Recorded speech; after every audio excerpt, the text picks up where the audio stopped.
witches, wizards and muggles. Such an honour it is to welcome you to Rennervate, a Harry Potter TCG revival podcast with your host, Doug, Mona and Emilio.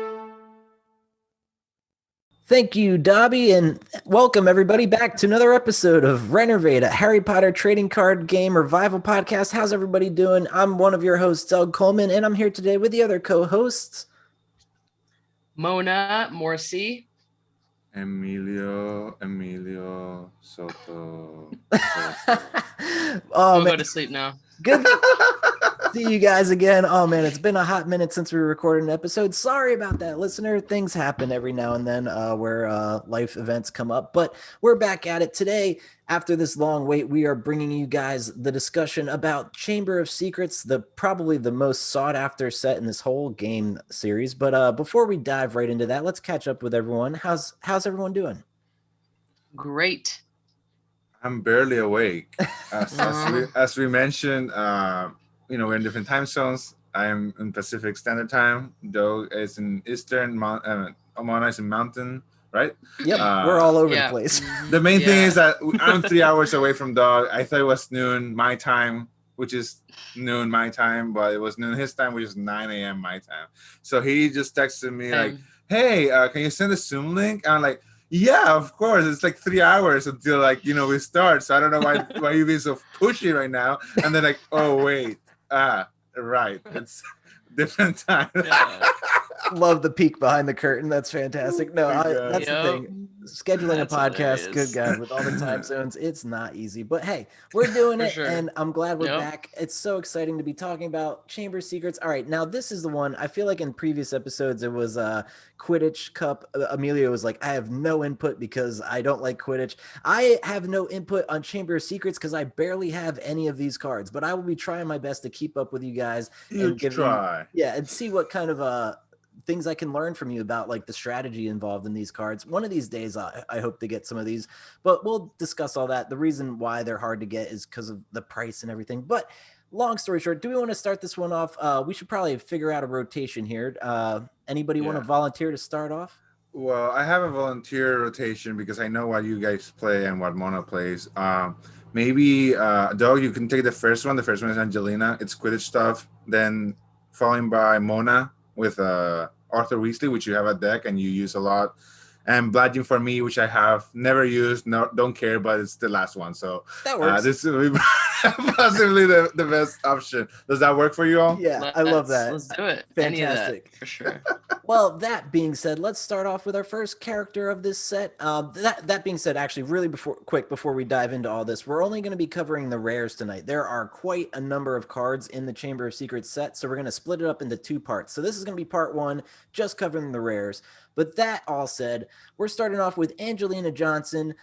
She's a witch, Gryffindor, unique character, and before each of your turns, if there is a match in play, you get one more action that turn. So yeah, very appropriate for Quidditch. I really love that effect. I have to use her in more decks. Honestly, I maybe have one. No, I don't even think I have a single instance of this character. It's a shame.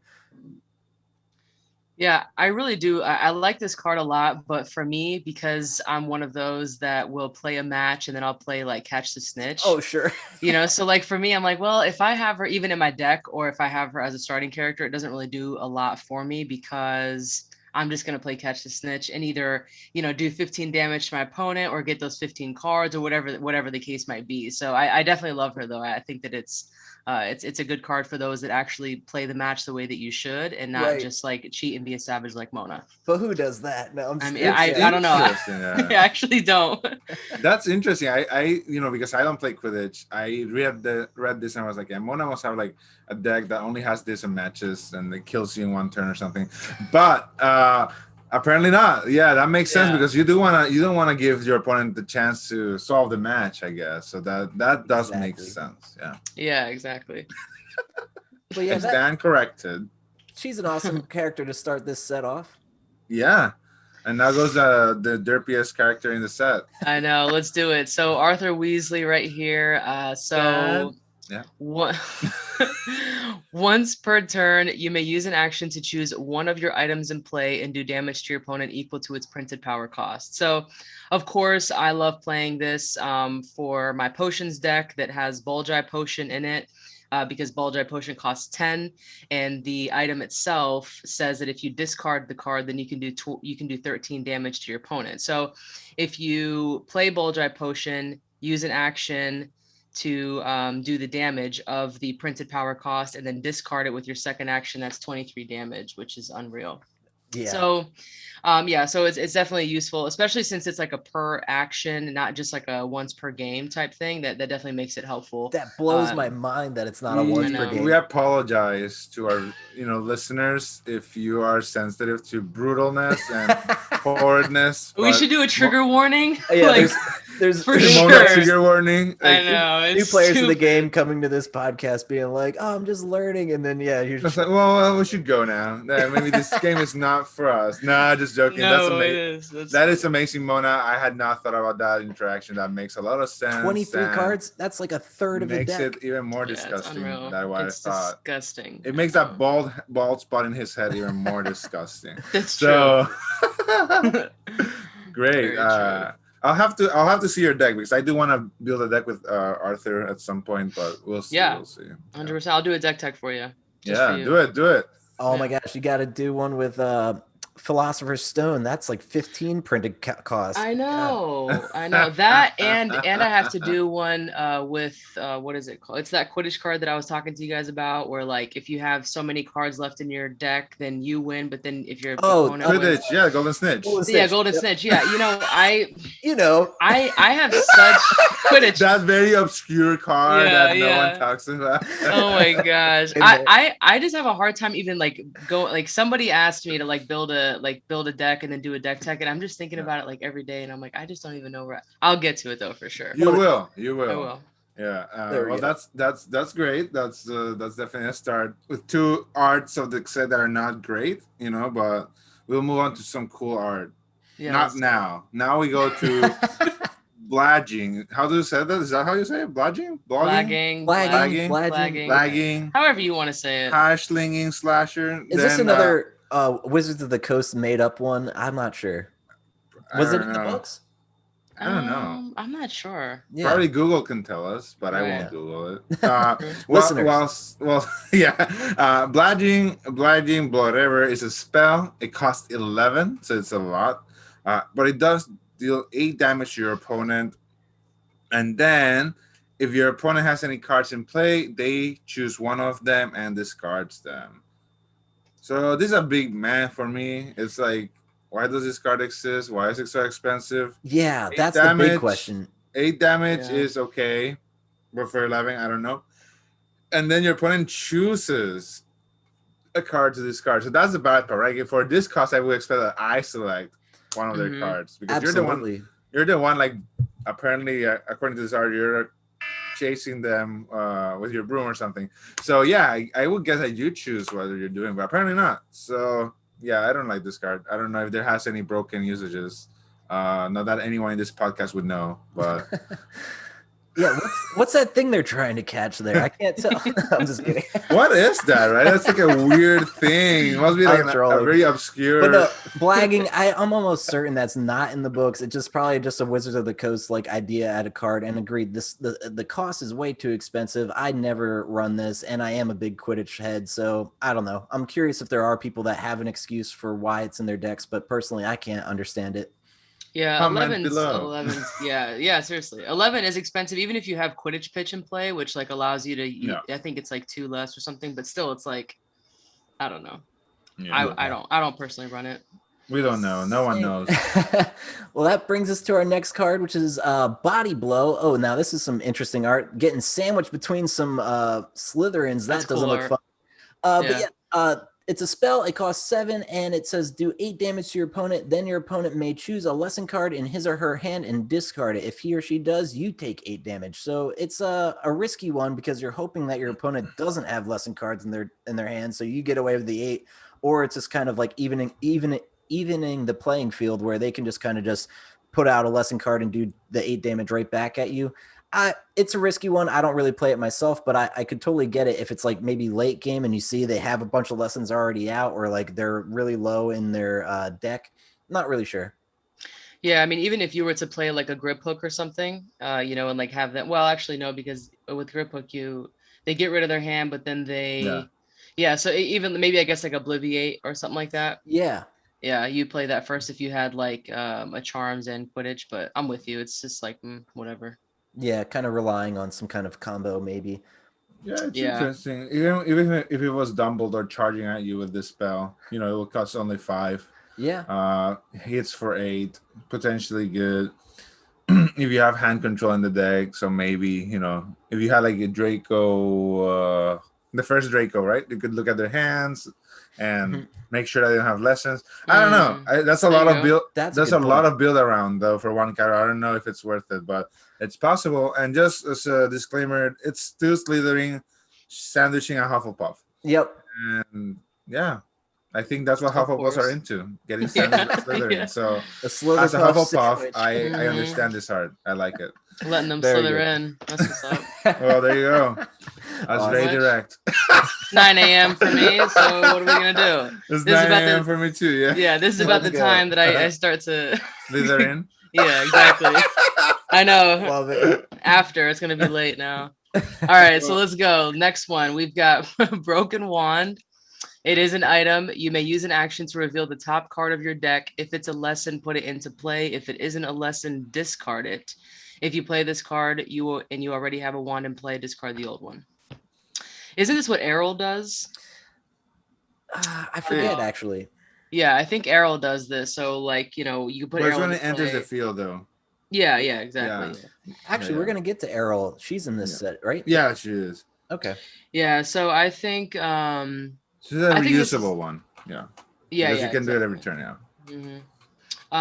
So I do like this. I actually don't play Broken Wand often. I recently built a Draco deck using like items, and so it was like Care Magical Creatures and Charms, and so I do have Broken Wand in it. I haven't seen exactly how well it plays, but in theory, it's good with the items too, because with Draco you get an extra action when you play an item, so that's always good.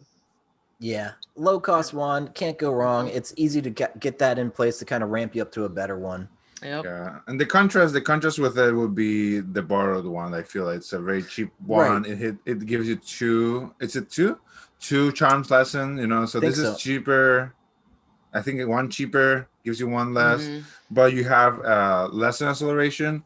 I personally like it a lot. If I were to use it once, I might try this. I just have not used it, but it does look like a great card. Yeah, for sure. And that borrows from the Broken One of Ron Weasley. We go to his house now. And the next card is that Borrow. Speaking of great cards, Borrow, whatever. 5 charms for a location unique. Of course, that's all locations. And before each player's turns, if that player has fewer than 4 cards in their hand, that player draws until they have 4. And of course, it's great to, a normal person, someone that doesn't want to necessarily destroy your opponents. This is a great card to replenish. Still attacked, actually. Replenish your hand, right? Like you're using your spells and you draw more, your opponent draws more too, but they assume that they're playing their cards. Now, if you're a horrible person, you will play this with a card called, is it Draw Potion? Or Snuffling Potion, right? Yes. Snuffling, there you go. Snuffling Draw, yes. Your opponent has to discard every card they draw, right? Their next turn. So basically, when the borrow comes around, they just keep discarding if they have 4 less cards in their hand, right? Yeah. Less than 4 cards, I mean.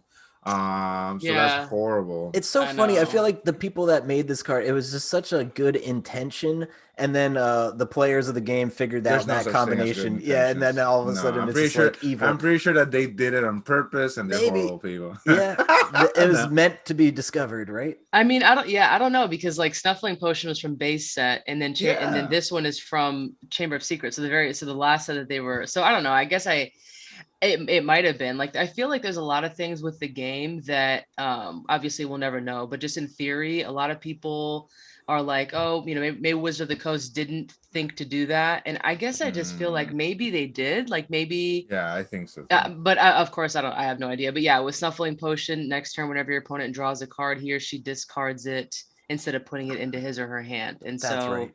Yeah, so they would discard it, and then with the burrow in play, it's a cycle. It's not a hard thing to spot. Like I've play tested a few as well, and you're looking for keywords in past sets. You don't have the sets that are before; they're not that big. I find a hard time unless they only have one person doing the whole set. Possible. I think it was intentional, but regardless, it's a great card. The art is great. Very love the art. Cozy mess of a house there. Yeah, exactly. And yeah, I think that's about it for that card. We can go for the creepy guy now. Yes, the next character we have is Colin Creevy, another Gryffindor unique wizard. Once per turn, you may use an action to draw 3 cards and then make your opponent draw 3 cards. He's a troll. I don't have this card. I would definitely like to experiment with it, but I know there's people in the community that love this card and just think it's very funny to just force your opponent to draw 3 cards. Yeah, that's true. Yeah, that could also be like a double-edged sword, right? So like they draw.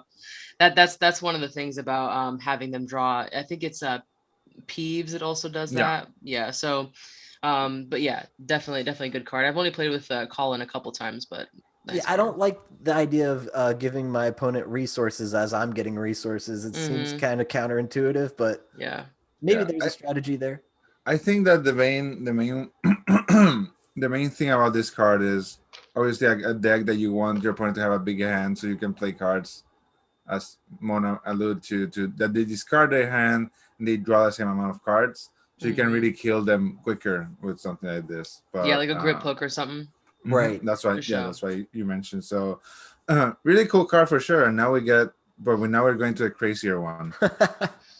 Oh, stupid pun. Yeah. It's not even a pun. It's literally called Crazy Capybara. Yes, Crazy Capybara. It is a creature, costs 7. When you play this card, draw a card, and it does 3 damage. I feel like Crazy Capybara is one of the more common rare cards for the Chamber of Secrets. I don't know why. It's like the one that, I have the most of, and a couple people that I know who have quite a few Chamber of Secrets cards, they also have the most of. It's a decent card, but it doesn't fall into decks often, I feel like, because of how expensive it is and how little damage it does.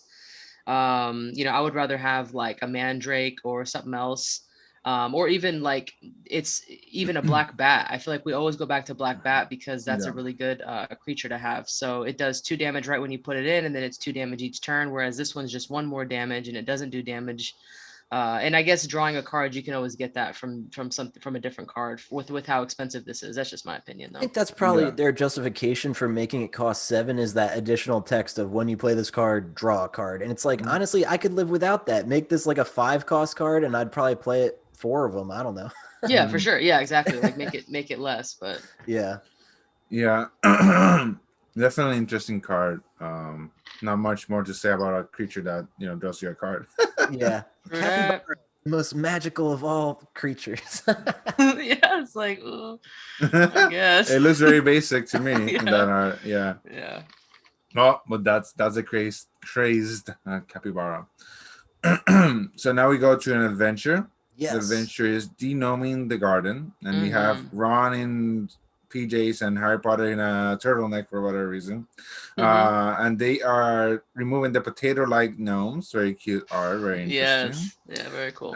This adventure you can only play if you have at least 5 lessons in play. So there's a sort of a turn restriction to this based on your lessons. And the effect is that at the end of each of opponent's turns, if they have any cards in their hand, they choose one of them and discard it. Once again, they choose, so it's not as powerful as other cards that random or that you choose. And to solve, your opponent has to discard 5 cards this way. So this way means that this is gonna be around for 5 turns at least, right? Like because they have to do it by this, unless they don't have cards in hand, they can't discard. Blah blah blah. Their opponent's rewards that they may draw another card. They may draw a card. So interesting card. I personally was trying to build around Draco, the original one. Yeah. and I saw this card, and I may use it. I'm not completely sure. It's interesting that they really can't get around the effect. Basically, it doesn't have a resolution. It just like if 5 turns has passed after this, and your opponent has this card, then this goes away. But if not, it's there, right? So it's pretty sticky as a adventure. Right.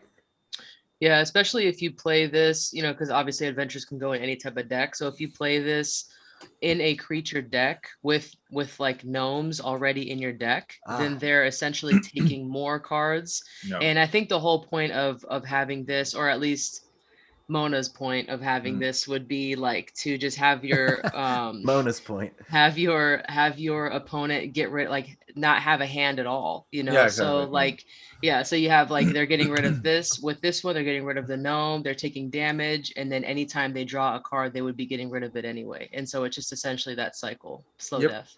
Brutal, very brutal. Yeah, I might have to experiment with that one. That's another one I don't think I have. But speaking of cards I don't have, we're talking about the chase cards, these upcoming cards here. Gosh, we got Dobby's Disappearance. All right, this one's done for hundreds of dollars. Maybe not anymore, I forget. But regardless, Dobby's Disappearance reads, it's a spell, Transfiguration. It costs 4, and it says choose one of your opponent's cards in play other than his or her starting character and return it to his or her hand. You get 1 more action this turn. I feel like that last sentence is what makes this card so powerful. But also you are like, it's what's that other one? Picking on Neville, where you get to pick and make them take a card away. Oh, this card, Yeah, they were saying like that's like the poor man's Dobby's Disappearance. Exactly. So this is the Dobby's Disappearance, and you get an additional action. Man, I want 4 of these in all of my Transfiguration decks, but I can't get my hands on them. But that's why we print proxies. Yeah, exactly.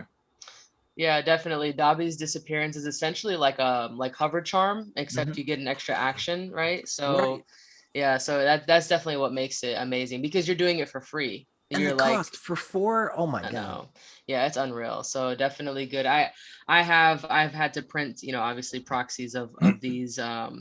Yeah, I mean, it's a really, really good card. And I think right now, the last time I saw the price on it, I could be wrong, Emilio, I don't know if you've seen it or not, but it was like 150 still for so it was still kind of up there. But again, maybe that was like a month ago, and that was just me scrolling on eBay. So it oscillates a lot. Yeah, it oscillates a lot. From I swear, 80, at the beginning of this year, it was like 300 something. Yeah, exactly. Yeah, like if it's foil, it's like 500 plus.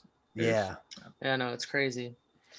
But yeah, awesome card. But and then we'll go on to the next Dobby card. Yes, which is also essentially a chase card. It's a really good card. I think it's because it's another Dobby. So this would be a Dobby's Help. It's also a spell. It costs 10. And what it says is your opponent draws 10 cards. So when I first read this card back in the day, I was like, I don't want them to draw 10 cards. It's kind of like Doug, like what you're mentioning, like we don't want to give them resources, right? But as we go further into this list, we'll find some cards that work really well with it. Venomous Tentacular Juice being one of them. And so when we get there, we could talk about the idea behind that combination. Definitely.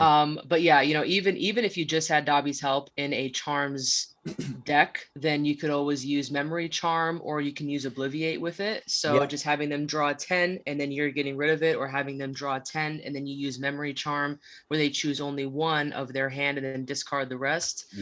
Between that and then having Grip Hook, your opponent will be drawing cards for days, and then they'll be done, and then that's it. So really, really good card on its own if you know the strategy behind it, and then of course paired up with some potions cards, even makes it better. Definitely. Yeah, and as we've mentioned in the past, when you make your opponent draw cards, it gets around any damage prevention, right? So it's another reason why drawing cards is so powerful. And even Colin Creevy and this card, like your opponent cannot counter this. Basically, they have to draw the cards. It's like guaranteed damage. Of course, they have their resources, but like if they had a Neville in play or something, like I play with somebody who always starts with Neville because they're scared of damage. Like that's really what it is. Like they're like, I only want 8, and that's it, because Neville allows you to take 8 damage and then ignore the rest. But with this, like can't stop that. It's not damage. Yeah. No. Yeah. And now we move to Double Beater Defense, another Quidditch card, my favorite. Yes. And it costs 8. It's a spell. It has the twins there, dodging a ball, something very odd about this card. And then the spell reads as, to play this card, discard 2 other cards from your hand. So you need a total of 3 cards, including this card, to play this. Do 5 damage to your opponent. Then, if your opponent has any cards in his or her hand, which is their hand, then they choose 2 of them and discard them.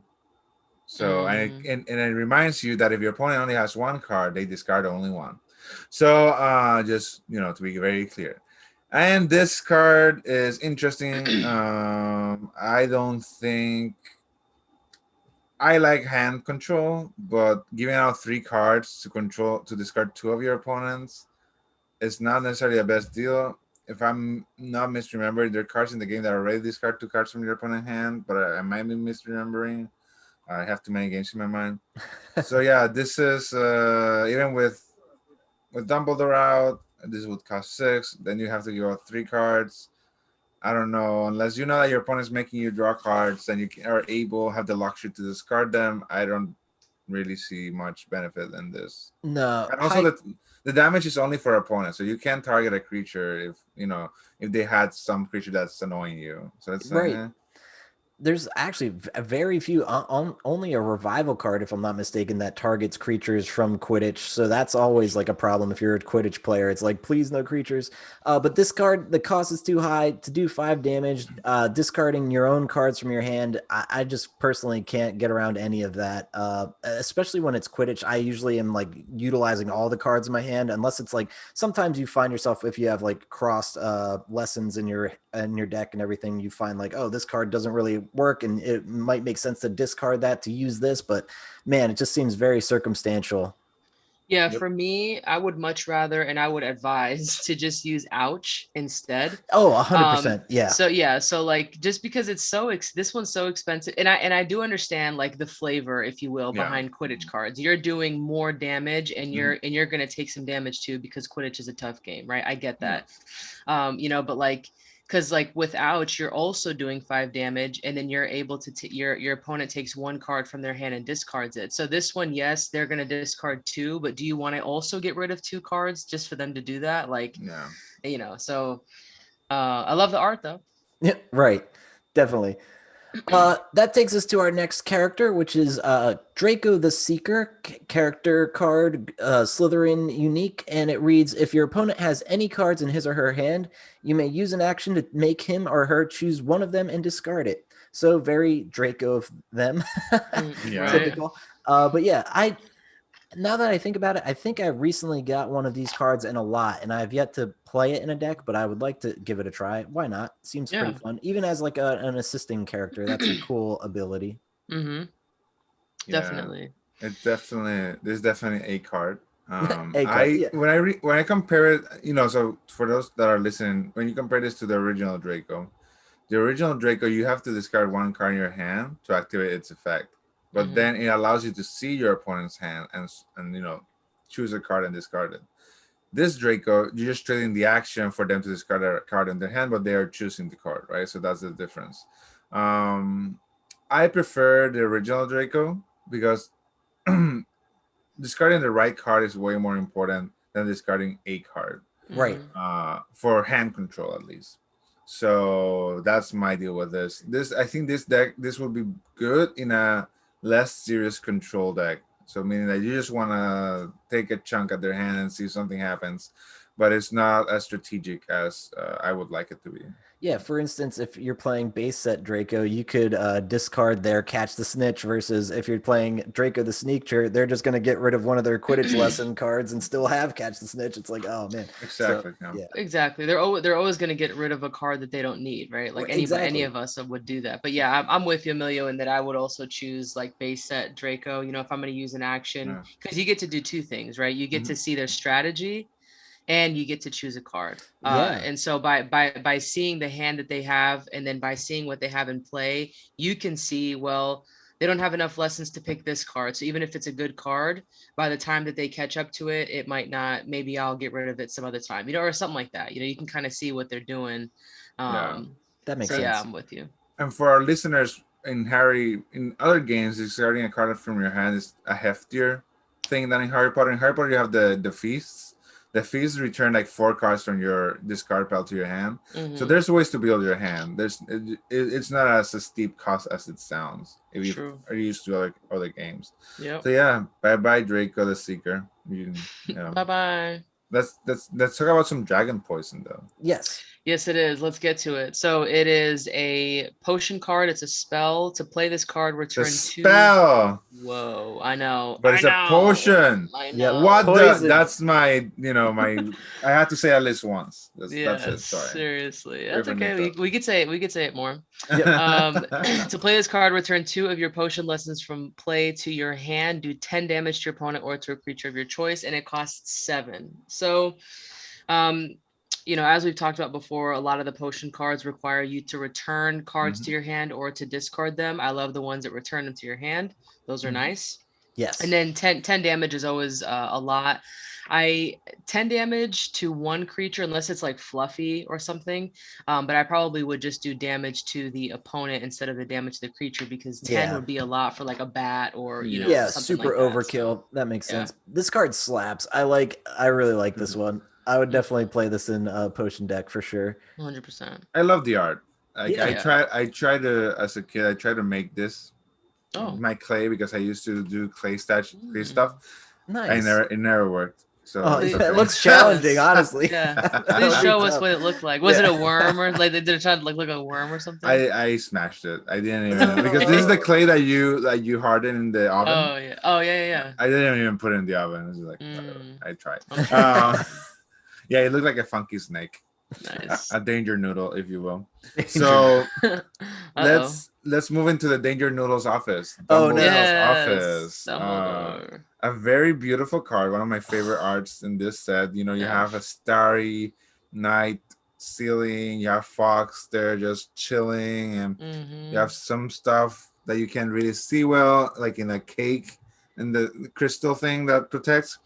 I want to imagine it's candy, because I would be that extra to have a fucking stand with candy and just beautiful in my office. Some lemon drops, which are the lemon drops that Dumbledore loves. Yes. And a fireplace is just so cozy. When I grow up, I want to have an office like this. And it's a location. It's unique, and all item cards. So that's your opponents need 3 power less to be played. And you still need a power that matches. So yeah, I love this card. I actually try to build. I think this was the card that I tried to build around when I first collected Chamber of Secrets, because I was a person and I wanted the stone, the philosopher's stones. I wanted Mirror of Erised. I wanted everything in my deck. I wanted this. I wanted Dumbledore. It was a mess, but it was definitely fun. And I don't know, I don't know how this plays. Is there any? Are people play this with Arthur, for example, or something like that you know of, Mona? I have no idea. I actually don't see this card in play often, personally. I think it would be good to have, though, right? Like if they wanted to. The first card that comes to mind for me would be Philosopher's Stone. Just because it's an item and it's expensive AF. Yeah. But yeah, I mean, now that I'm thinking about that Philosopher's Stone conversation that we had, maybe I'll add these into it, just to kind of keep with the theme, but it's also an item. But yeah, personally, I haven't used this card. It's my favorite art, one of my favorites, just like what you said, but yeah, I haven't. Yeah, if I had a copy of this, I would definitely put it in an item deck. That sounds like a lot of fun to play around with. The cost isn't that bad either, 5, and it's not horrible. I don't know. And for a location, one of the coolest locations on Hogwarts grounds. Yes, true story. Magical in many different ways. Absolutely. So, yes. Yeah, I wish I could see all the art, the whole picture, though. I know, right? I want that as a poster or something. That's a beautiful one. I just have one question. What's this? Where do you think Snape stands in this room when he's with Dumbledore? Anyways,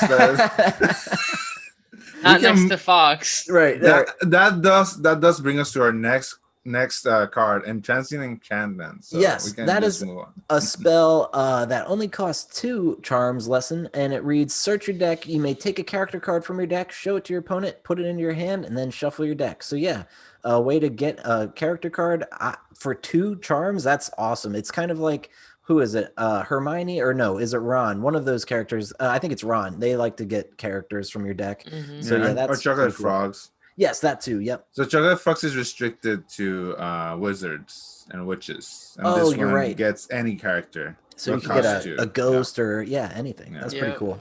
Yeah, that is cool. Yeah, I definitely like this one. The art always from me, I was always like looking at it like what is this supposed to be? It looks like a sort of like, I don't know, like gypsy type kind of like those like old sort of like pictures or like paintings that I've seen. Like I just don't whenever I see this paint like this art, I'm just like, what is this? Like, yeah, I agree with that one. Who is it or what's happening? Yes, who is that is the real question. Yeah, it looks more like Magic. It looks like more Magic the Gathering art than Harry Potter art for sure. It's good. It just doesn't match the set. Right. Yeah, in a way, right? Yeah. Right, exactly. Like they could have chosen a lot of different things, I guess, for that, but nice, of course, nonetheless. I mean, Greg Hildebrandt is one of the best artists, so I would have chosen to do Gilderoy since he was all about manipulating people. It would be hilarious to have something like that. But now we're all I at least identify as perpetually tired pigeon, and now we're gonna get to perpetually tired owl with our next card. Here we go. Errol. Let's do it. All right, so we've got Errol. And it costs 3 care magical creatures. When you play this card, reveal the top card of your deck. If it's a lesson, put it into play. If it isn't, put it back on your deck. I love that. So yeah, so that's a little bit different than the broken wand, because if it wasn't a lesson, then you discard it, right? Exactly. So Errol does 1 damage only, but if you build like an owl deck and you've got a few owls in there, then you could always play with the location Ilops Owl Emporium, which allows each of your owls to do 1 more damage. And so if you've got like 4 owls in play, then that's like 8 damage, right? So don't sleep on owls just because they're only 1 damage. Each of them will do something in addition, obviously, as Errol does. So yeah, good card overall, and the art is amazing. Definitely, and especially if you're up against someone with Quidditch and they can't handle the owls, it's like it only needs 1 health to get destroyed, but they can't do any damage to it unless maybe they have charms or something. But owls rock. For sure. Can't give 100%. them enough credit. The owls are not what they seem, and that's a quote from Twin Peaks. Right. But yes, very cool card. It looks perpetually tired. It reminds me of more of my undergrads. So let's now go to Escaping the Dursley. Also reminds me of my students that just in the classroom. But Escape the Dursleys has a cool art. You have a fatter Mario character here that's supposed to be Dursley grabbing into Harry's leg, and Ron is pulling him and the other twin is pulling. It's really dramatic. The most dramatic. Yeah. It's very dramatic. Yeah. Like for the art. When very you compare this Les art with the rest of the art of the set, it is very weird. And the Dursley does look like Mario. It's like Wario. Let's say Wario. Yeah, there we go. Yeah. Wario, yeah. It's one of those oppressive cards that some people, maybe not in this podcast, love to be oppressive. This was played against me in tournament, and it was like my first real tournament ever. I was there. God, it was so I can awful. feel Doug crying. I can. Inside. Oh my gosh. But why was he crying, you ask? Well, the effect of this card is that your opponent can't use action to play any cards except lessons. And to solve, your opponent discards their hand. And if they do, then your opponent can search your deck for any card and put it into their hand, and then shuffle their deck. So yes. A lot better than Caught by Snape. A lot better, in my opinion. Like, definitely this is one of the cards that people are playing, either this one or Caught by Snape. Yeah. Because I feel like to solve it is crappy. Don't get me wrong, and I have cried too, Doug. You're not alone in that. But like you have like this awesome hand, and it's not even like you can't play spells or you can't play it. It's like you just can't play any cards at all, and so you're like, oh my gosh. Yeah, so it does suck for sure. But then being able to go back into your deck and find a card, then maybe you have a couple cards. If you had a strategy in mind, then you can build that with the 1 card, whatever. But yeah, it's definitely better than Caught by Snape, which is what it's it's compared to. It's like this one and Caught by Snape sort of go hand in hand because they have the same effect. Yeah, just different exactly. solving and reward. Yeah, well, if you play this card against me, I will just rip it to shreds. Yes, so, exactly. Just to be warned. This card is I'll just walk banned away. by the Rennervate podcast. No, I'm just kidding. No, just against me. I will just rip it to shreds. No, play that card all you want. It's just a brutal one. As we of course. Play So at your own risk. Takes us to our next character, which is the Fat Friar. They are a ghost Hufflepuff unique healing. Oh, wow. So yeah, you can't play them as your starting character.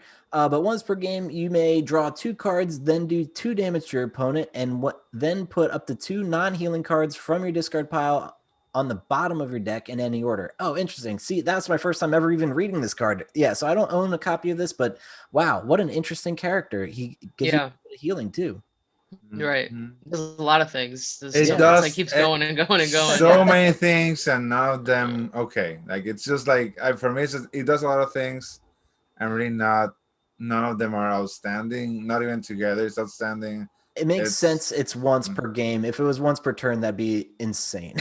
Oh yeah, for sure. I don't know. I mean, I guess. I mean, you put them in the bottom of your deck, so you're assuming that you have ways to search your deck, or if not. Or shuffle it, I guess. Yeah, if not, shuffle it. The bottom is like whatever, right? True. Yeah. I don't know. Have you seen anyone play this card? Maybe in the Pidgeot or whatever, the Armando deck. But other than that, I don't know where this would go. Yeah, not personally. Yeah, it is sort of one of those like I mean, I think in theory it's fine, but like you said, it's a once per game. You have to use 2 actions to play it unless it's in a character deck, which I have a character deck, but I don't have the Fat Friar in it. No. Or I'm sorry, I did have the Fat Friar in it, but I never used its like ability, and I just was like, all right, well, I'll just switch it for something else. This one could be swapped. Yeah. Yeah, that makes sense. Doesn't mean it's a bad card by any means. It obviously does a lot. It's just, I never got to using it, and then if you have it in a standard deck and you use 2 actions for all that stuff, that could be fine, but yeah. A collective meh from the Rennervate. So we can move on to actually a card that I wish it was better. But go ahead, tell us. I know. Let's do it. So Fox, the famous Fox Phoenix, it's a creature, of course. Each turn, you may prevent 4 damage done to you if Fox is discarded from your hand. If Fox is discarded from play, put it into your hand. Yep. And it has 4 health. So, I mean, I'm with you, Emilio. Like, it costs 12 too, which is just absolutely like, man, like why? What's up with the 4s? By just the way, why? Was there something? Yeah, like how about we just say why and then go to the next one? No, it's definitely odd. No damage. I mean, I don't know. I thought Fox could be a badass. It bit the eyes off the basilisk. I'm really cool. Yeah, and I'm really cool with it being more healing than anything, but like have more health because like Fox or Phoenix is like they have like their tears, like you just meant like all this kind of stuff, right? Yeah. But like have it do more. Preventing damage can help you.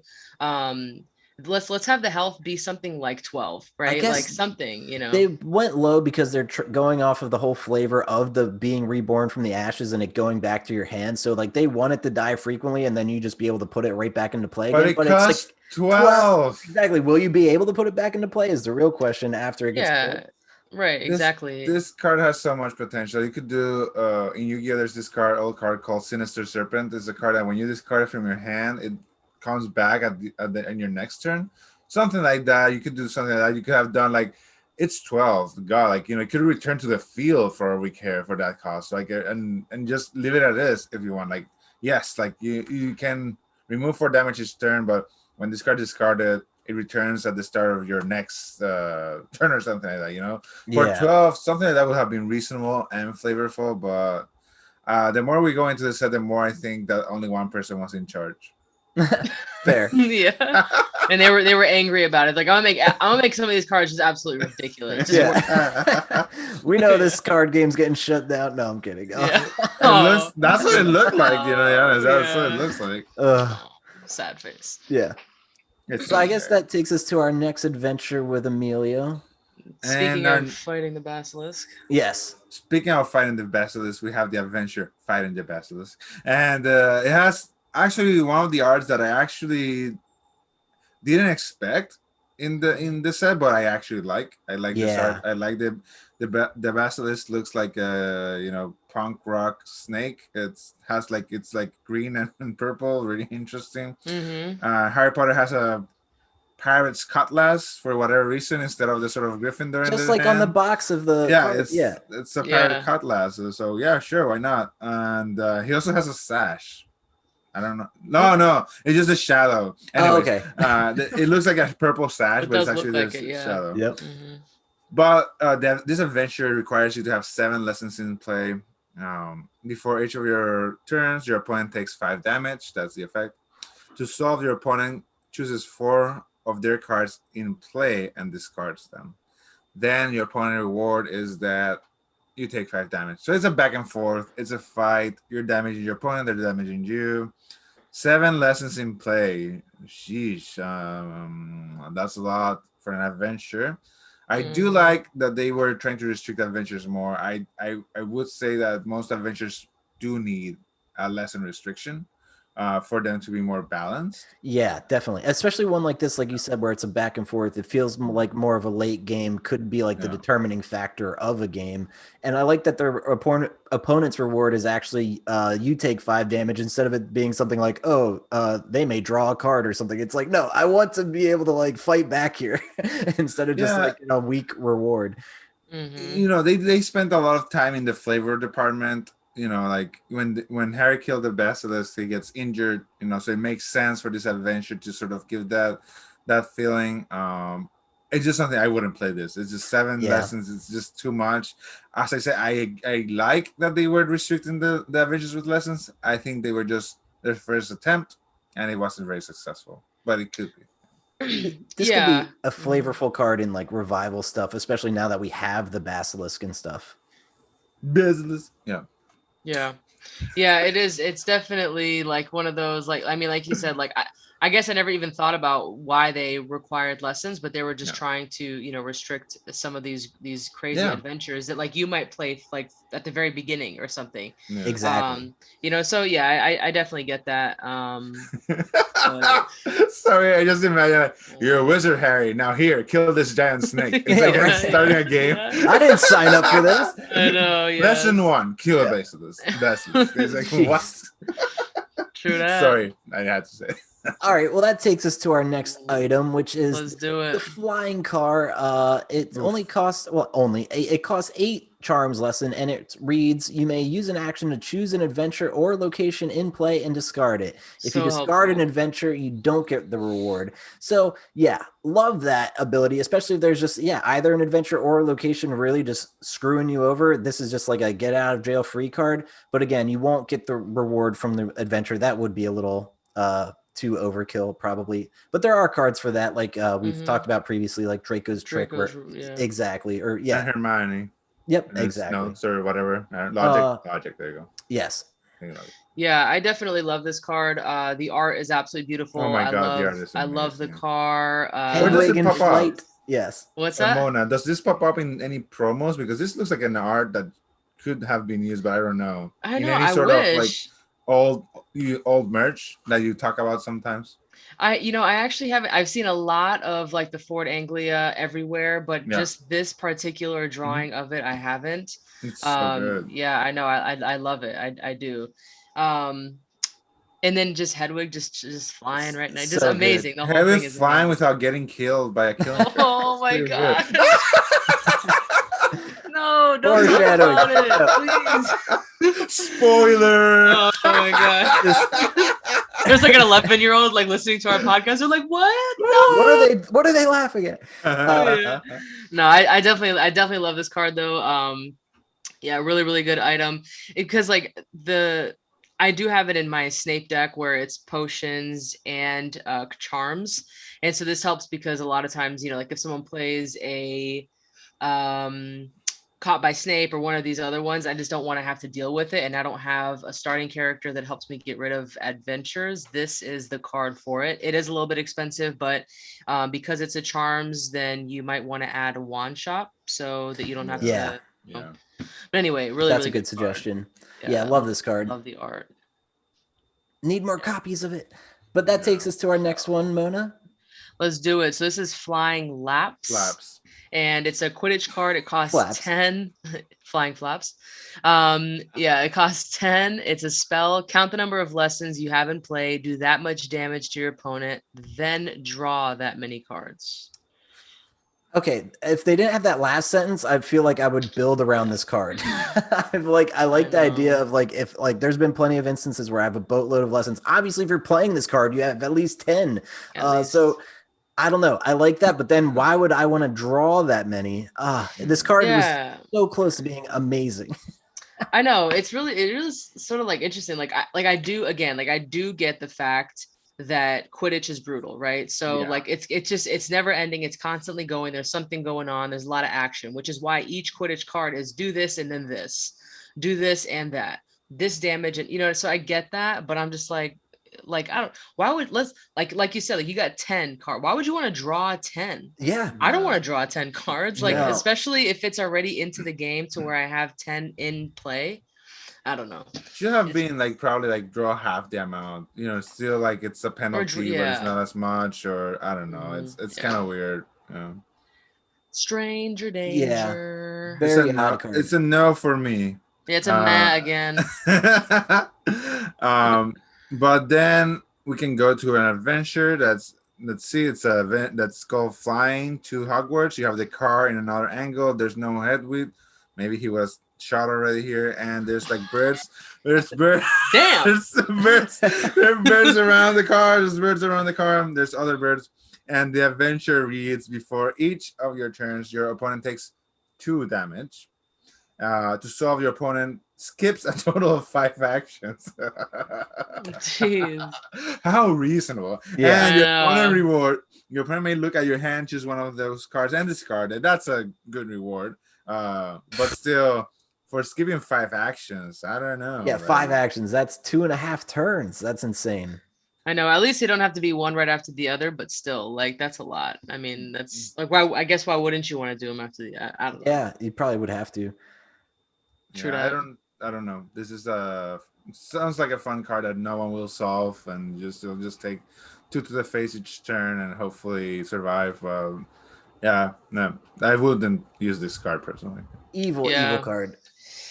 Yes, I know. It is crazy. I don't like it. That takes us to our next character, which is Ginny Weasley. She's Gryffindor Witch Unique, and she reads, before each of your turns, count the number of other characters you have in play. You may draw that many cards.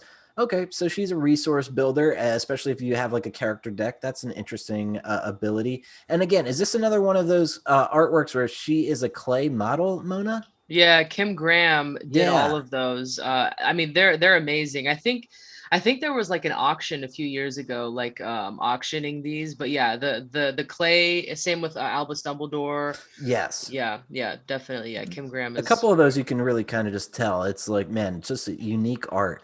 No, this one is great for sure. The only one I don't like, I think, is the Ron from Adventures at Hogwarts. Yeah, kind of funky. That's the only one that I don't like, but the rest are amazing. Yeah. And she also only did the bust for this one, right? So it's also less work. So hopefully. Yeah, same with Colin Creevy. Yeah, it give her the time to work the details. Looks like an actual human here. Yeah, that's true. And I really do like the card. Ginny Weasley is actually in my character deck and very resourceful. It's one of those though, I probably will not use once I put her in play, I'm like, oh man, she's in play. And so if I have 5 or 6, characters, and that's totally fine, right? But once it starts to kind of get more and more and more, then you're drawing way too many cards. I would be drawing too many cards. So but yeah, like you said, a resource builder. So it's a good emergency card if they obliviate your hand or something. I'm gonna draw cards now. I now remember something important because Doug was commenting on Flying Laps. And I just remembered there's a certain person in this podcast, maybe not necessarily Doug or Mona or me, that tried to incendio their opponent instead of a monster. They were like, yeah, I have 12 lessons. I'm going to hit you for 12 queens. Oops. So, yeah. Yeah, I do remember doing that way back in the day. Yep. I admit it. I admit it. But now we can go to, now with that, little sideway, we can go to Greenhouse 3. And we're officially almost halfway through the cards. Yes, let's do it. Greenhouse 3 is a location. All locations are unique. It costs 5, and it says once during each player's turn, when he or she uses an action to play a plant card, he or she gets one more action that turn. This is a really great card. Personally, I like it for my Sprout deck. It's a plant deck. You play like Mandrake, Cobra Lily, Umbrella Flowers, Leaping Toadstools, and you get an extra action. Those types of things. So that's good. I like it. I would love to see owls go head to head against plants. I've yet to see that combo. I don't have too many. I don't have this card in particular. I think I just got my first copy of Sprout not that long ago. So to play with a plant themed deck is something I've yet to do. But man, both of those like kind of tribes seem very fun. Yeah, for sure. Yeah, let's do it sometime. Yes. Yeah, now that we won't review cards, we should just record some games. We can definitely get that going. Yeah. That's on the horizon, 100%, listener. And maybe we'll be playing with some listeners if you guys get in touch. Yeah. Heck yeah. Or people in the community for sure. Yeah, I want to play the Lockhart deck and make you all scream. Oh no! I want to play Slugs deck. No. So we're gonna move now. Those are next card. Another location. This is the Gryffindor common room. Yes. Or 5. Also great art. Very cozy looking. Cozy. Yes. Library. Fire hazard, but still cozy. Yeah. Seriously. And the location, Gryffindor unique, as all locations. And before each player's turns, he or they count the number of Gryffindor cards they have in play and draw that many cards. So this affects both players. You just count how many Gryffindor cards you have and you draw that amount of cards at the start of your turn. Yeah, before each player's turn. So there you go. So interesting. Very, very interesting. Very distinguished. I don't know. Like, do you use this in your character deck, Mona?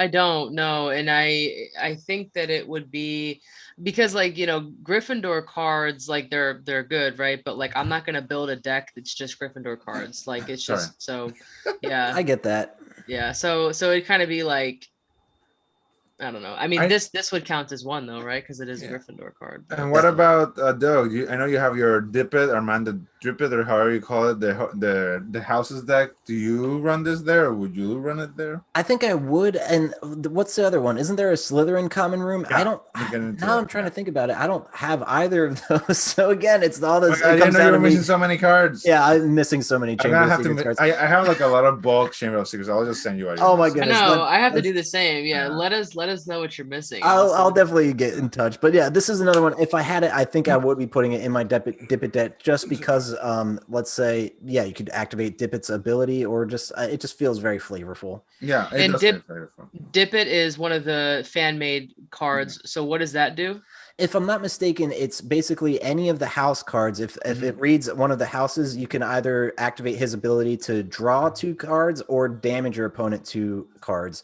So and it's once per turn, right? It's once per turn. And now that I'm thinking about it, I wonder if it has to be a witch or a wizard that has it's actually any house card. So yeah, that's why it's cool because you could play certain creatures like the Slytherin serpent, the Gryffindor lion, the Hufflepuff badger, and the I remember now. Pig. I remember when those cards came out. I remember seeing that and I think I printed one of those actually because I remember it was like you said, like it was all the houses because it was anyway cool, very cool. A really good card. I love that whole just and the art is amazing. Brings it together. It looks like Morpheus though, but it's still it looks amazing. I gotta look that up again.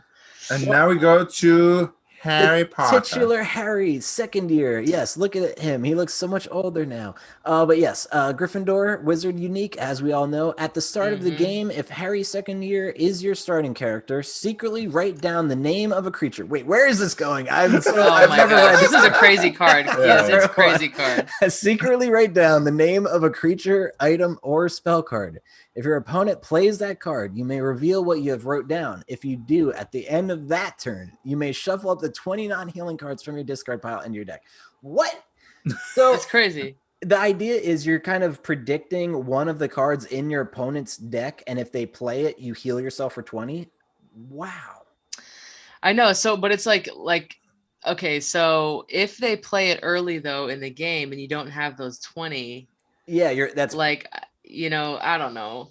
I have played with this once like years ago, and I did write down a card, but to be fair, it was with somebody that I had played often with, so I knew like what their cards were. Same with me, like they knew, like, it was kind of predictable. So well, that's the thing. If that's honestly the case, then you should know what like cards your opponent is gonna like slam you with at the very end, or like something that like could be a game ender.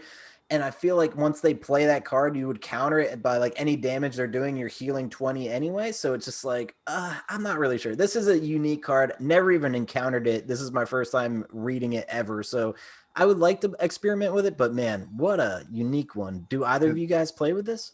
I don't. It's so bizarre. it was just that one time that I did, and I That one time in college. Yeah, that one time. Yeah, but another Kim Graham, so that's cool, right? Yeah. Oh yeah, that's Clay. No way. Oh, yeah. Right. Wow. I know, super cray. Yeah. Yeah. Just that one time, and I've said that a few times. So let's just the move coconuts, to the next. the sounds. I forgot what movie that's from. I remember this about the coconuts. But yes, we can definitely move from the crazy card of Harry to actually a reasonable card, Hermione. Potion. Yes, I love Hermione. Yes, here we go. So when you use an action to put up to 2 lesson card, you may use an action to put up to 2 lesson cards of different types from your hand into play. So cool. Yeah, very, very cool. I mean, obviously, like, it's best if you're using this as one of your as a starting character for a deck that has 2 different types. So make sure you do that, and it's helpful. Like, why wouldn't you want that? Hermione's good at and Emilio. I was gonna say, I know Emilio likes calling me out, but also Queens, I think, was playing this card incorrectly in the past, where she would just play 2 lesson cards of the same type, and I was like, we forgot to read that it's of different types, so that's pretty important. But like you said, Mona, it sounds like you're deflecting your past mistakes to your wife while she's not even here. No, I don't know. I'm gonna contact Queens right after this. I'm gonna contact Queens. I'm trolling. This is gonna come up, and you're gonna. I'm gonna be sleeping on the couch. That couch right there behind you. That's where you're sleeping. Yes. You guys no, but Hermione Potion Maker, and also the contrast is the original Hermione, right? Yes. So the original Hermione lets you play an action and play any 2 lessons, but you must have 2 lessons in play already. That's where the confusion came from originally. That's the confusing part, and also it depends on how quick of a start you want. In Harry Potter, I don't think you need that, to be honest. I think the original Hermione is good enough. Like, you're not really unless you're playing like really quick decks, I don't think it makes sense, because you can just use 2 actions to put your 2 lessons, and then you don't have to care, right, like what lessons you play with the Hermione's actions. However, I have seen this card is popular. Maybe I'm missing the reason. I just think it's very helpful for decks that are even more than just 2 color decks. It just gives you that flexibility to play more lessons at once. But even that's just at the start, right? It's just at the start. Yeah. You have an advantage on your first turn if you have this as a starting character, but then the rest of the game is worse than the original Hermione. So I don't know. I see. Unless I'm missing something. Maybe I'm missing something.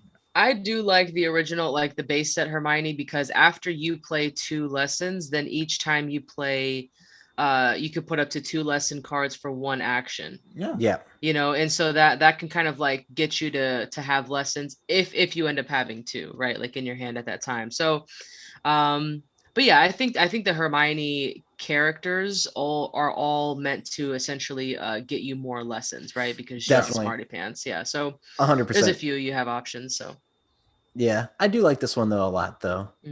For multicolored decks. I can see that you're scared of something though. Are you scared when I tell Queens that you just no? Bus? I'm afraid she's gonna listen to this episode in front of the world. Okay. The next card is Impersonating Goyle though. Is it my turn? I think that is you. Yep. Oh, well, that's me. Impersonating Goyle. Probably the easiest card to find, in my experience, to find from Chamber of Secrets. I always see it floating around. Yeah.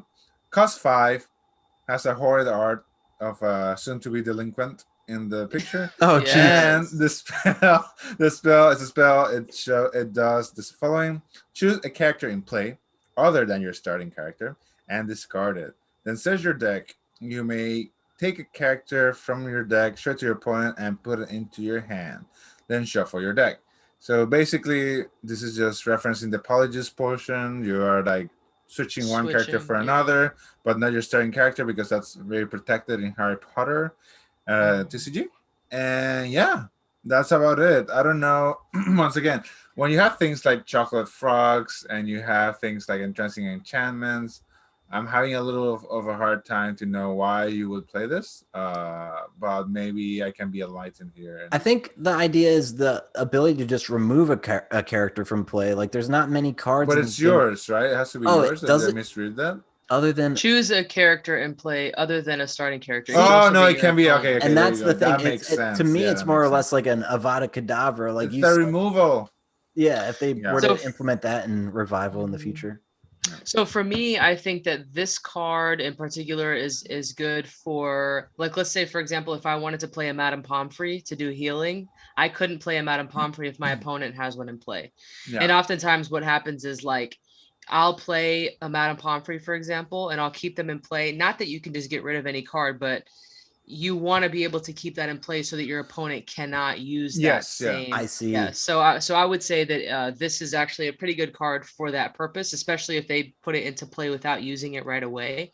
Then you can get rid of it without them being able to use it in any character that does something. For that them, is great. I forgot that Harry Potter has the archaic rule of the unique. Yeah, I forgot. So yeah, definitely. Under those circumstances, it is a good card. Still, always see it on eBay. It's like it's the most listed card that I see when I'm searching for Harry Potter stuff. Really? I don't know why. Interesting. Nice. Yeah. Oh crap! And then of course I get In the Spider's Lair. I'm the arachnophobic one, but it's an adventure. It reads. Look at that arc too. Good God, that's terrifying. I know. Oh my gosh! Before each of your turns, you may show your opponent any number of creature cards from your hand. Your opponent takes that much damage. Yikes. Your opponent takes and to solve, your opponent takes 10 damage, and your opponent's reward, if you have any cards in your hand, you choose one of them and discard it. So don't own this card, never seen it played, but I do have a spider deck, and I feel like if I were to own this card, this would 100% go in there just for the flavor, and it is fairly brutal. Yeah, let's say I have a bunch of my spiders in my hand still and not yet in play. That could come in handy for this adventure. Yeah, I have played this card. I do like playing it in my creature decks for that very reason. I mean, especially if like you pull it earlier on and you're still waiting for your lessons to pile up so you can play those creatures. Yeah. It's a good way to get that. Like if you have 4 creatures in play or 4 creatures in your hand, and they can do 4 damage, right? So sometimes they'll look at that 10 damage and be like, oh, I don't want to take 10 damage. But after 2 or 3 turns, you've taken 8, 9, 10, 12, whatever. So yeah, definitely a good card for any creature deck. And they might just discard it just because they're scared of what could happen, right? So they're like, I'm gonna solve this before it hurts me, and you have no creatures in your deck. Yeah, exactly. Very good point. Yeah, true that. And then now we can go to Justin Finch Fletchery. Yeah, let's do it. Justin Finch Fletchley. This is another Kim Graham. She did a lot for Chamber of Secrets. All right, so you may use an action to draw 2 cards and then put 2 cards from your hand on the bottom of your deck in any order. I don't wanna do that. I'm not sure how I feel about that. It just feels like I don't know, to just recycle cards. What is that? Some of the other cards we've run into, like color changing ink. If you just don't like your hand or something, it's like, let me just take some, get rid of others. I don't know. Yeah, color changing ink is definitely better than this. But this is a character, right? So if whatever reason, if your deck relies on having cards in your hand, this is potentially a good card.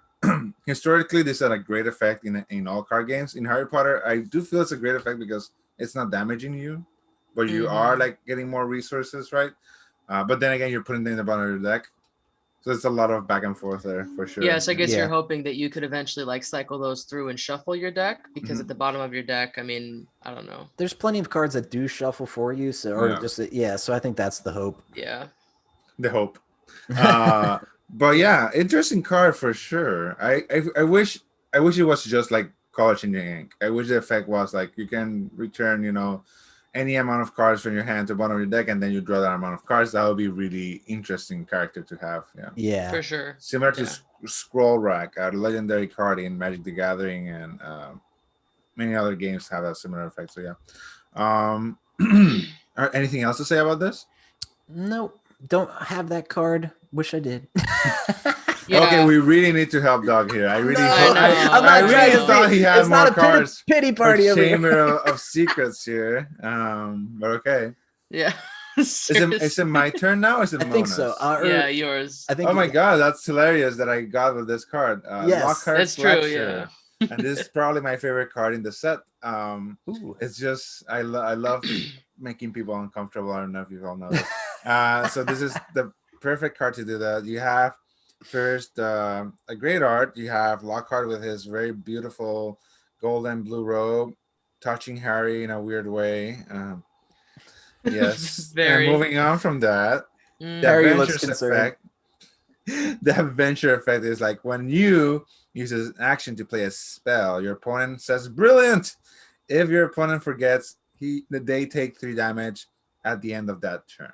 To solve, your opponent lets you have 4 more actions on your next turn, and the opponent reward is that you take 3 damage. I love this card. I want to hear everyone say that I'm brilliant every time I play a card or forget and get damage. Sadly, it's so crazy. It doesn't stack, I believe, right? So it just because it doesn't say your opponent takes 3 damage for each instance that they missed saying brilliant. It's just like if they missed it once during the time that you play a spell, they get hit for 3. But they wouldn't get hit, if they miss it 3 times, they wouldn't get hit for 9 at the end of the turn. At least that's not how the card reads. I don't know how people play it. You mean if they played like two spells? So if I play turn? 2 spells and you missed both of them, it just says right at the end of the turn, if they forgot, they take 3 damage. It doesn't say like for each instance. At the end of the turn. I see what you're getting at. I got it. Yeah, the verbiage is very, very particular. Like there's actually some details that are missing for those types of thoughts. You're right. I guess if you play 2 spells and they forgot to say it, then I guess it does read that you would just take 3. Yeah. I would assume that they would take, like, if somebody said you take 6, I would say, yeah, that sounds right. Honestly, me too.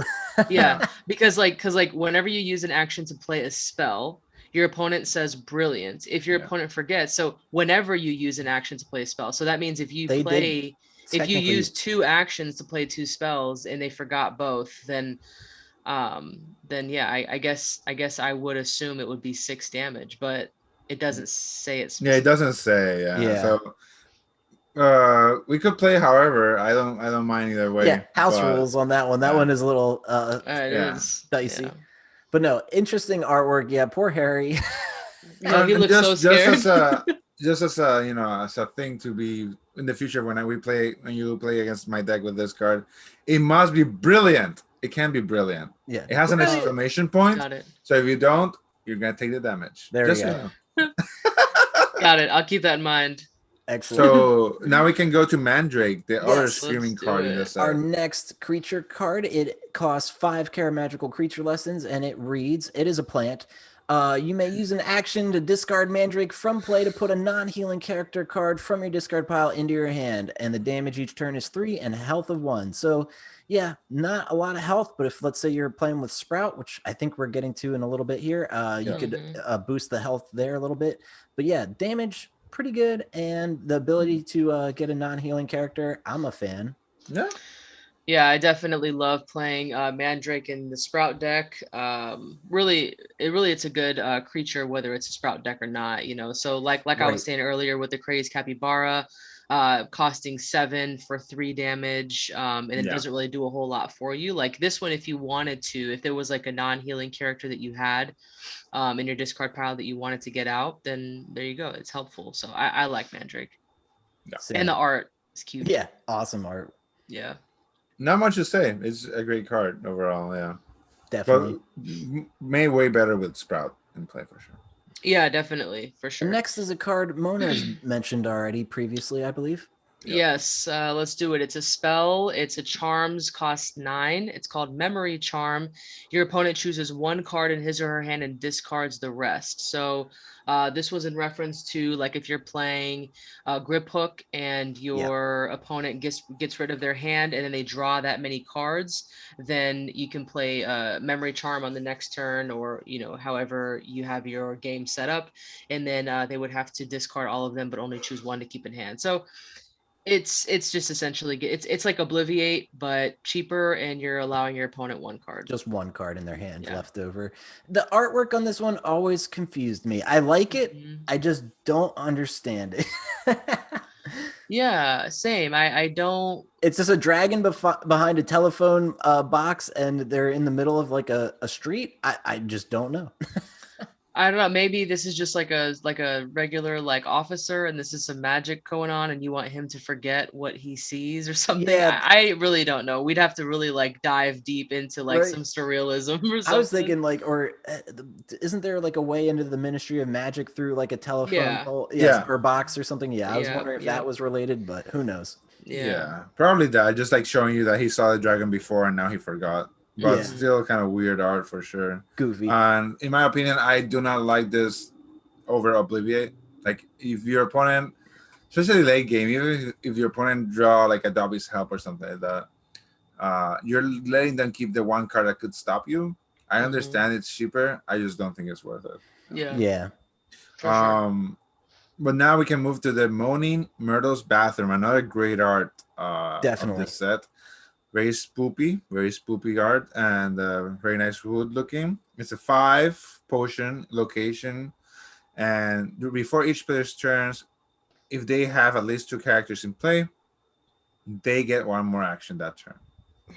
So it includes their starting character. So basically, if they have 1 extra character per other than their starting character, they get another action. Pretty cool card. Cool card. Because not all decks are gonna run that many characters, right? Right. So character decks may have an advantage using this. Any Though I'm assuming you don't have this card. I don't, but it just makes me think this would be perfect for a character deck, and I would definitely really be heavy on. Mona, how do you break this card? Yeah, I do actually have this in my character deck. Oh, good. I knew it. Yeah. I do. And the thing about the character deck is you have to be so the character deck was actually at the very beginning when I built it, it was built from the character deck that's listed in the Dark Mark on the Dark Mark website, where they have that they have one character deck there where you start with Ron, and then I sort of changed a few things from it, and I added Moaning Myrtle's bathroom, and I did a couple other things, but it's good. However, there's only a few spells, and so you only have like a handful of lessons, and so you've got like Dobby's Disappearance that's in that deck, which only costs 4. But the cool thing is you do have like Snape and McGonagall, which are characters, but they also provide lesson power, and so you can kind of creep up to getting a 5 for that, and then of course you get 1 more action, which is good, and then playing a character for that deck only costs you 1, so this can take you far for sure if you're just trying to like build ammunition. That deck sounds awesome. Yeah, it is. No, it is really good. Well, yeah, we'll have to do like a deck tech on that one, and then maybe I'll just send it to you, Doug, and you can play with it. You don't have to do that, but yeah, no, that sounds awesome. Yeah, I could for sure. Yeah, we can definitely do that. Yeah, that takes sounds reasonable. Us to our next character, which I do have this one. Oh, for once, a Chamber's Secret card I have. But Molly Weasley, she is a witch, unique character, and she reads: you may use an action to search your deck. You may take a character card for a Weasley character from your deck, show it to your opponent, and put it in your hand. Then shuffle your deck. So yeah, awesome to get some Weasleys in the mix. How appropriate for the mother character just to be able to have access to anybody in the family. Well, makes me think of her little clock in the movies that has like the little faces. I don't remember if that's accurate in the books, but it's still like a good memory there. I just have to say, Ronald Weasley, how dare you steal that car? I'm absolutely disgusted. Your father's now facing inquiry at work, and it's entirely your fault. If you put another toe out of the line, will bring you straight home. I just needed to say that. That whole thing just means something else to me because on my stream I have a sound alert for it, and people are Ronald just Weasley. Yeah, we scream at Doug all the time when he messes up. Or doesn't mess up in the stream because we like to mess with him. Yep, I hear that quite a bit. But all right, that can take us to our next card. Yeah. All right. But just a question, Mona. Do you even run this? Because I don't know. Like, so you can only get Ginny, Ronald, Percy, but Arthur. I don't know. It doesn't seem like a card I would run, but I don't know. Do you run it? So the only reason that I don't is because in that character deck, for example, I start with Ron already. Yeah. And then, and then I would eventually, pull Ginny, but I'm also not searching for Ginny right away because with how many characters, I don't want to draw that many cards. And you don't play the twins? You may. I do play the twins. But there's only. No, I don't. But there's only a couple adventures in that deck anyway that are really like, to me, it's like, I don't really care to play them necessarily, but yeah, so I definitely don't, especially if you're starting as Ron, that's the person you're going to want to get anyway with his mom. So yeah, for sure. Okay. Is it my turn? I think so. You get the black broom. Yeah. Let's do it. All right. Nimbus 2001. It costs 9. It's a Quidditch card, of course. It's a broom, and it says, whenever one of your Quidditch spells does damage to your opponent, it does 3 more damage. If you play this card and you already have a broom in play, discard the old one. All the brooms say that.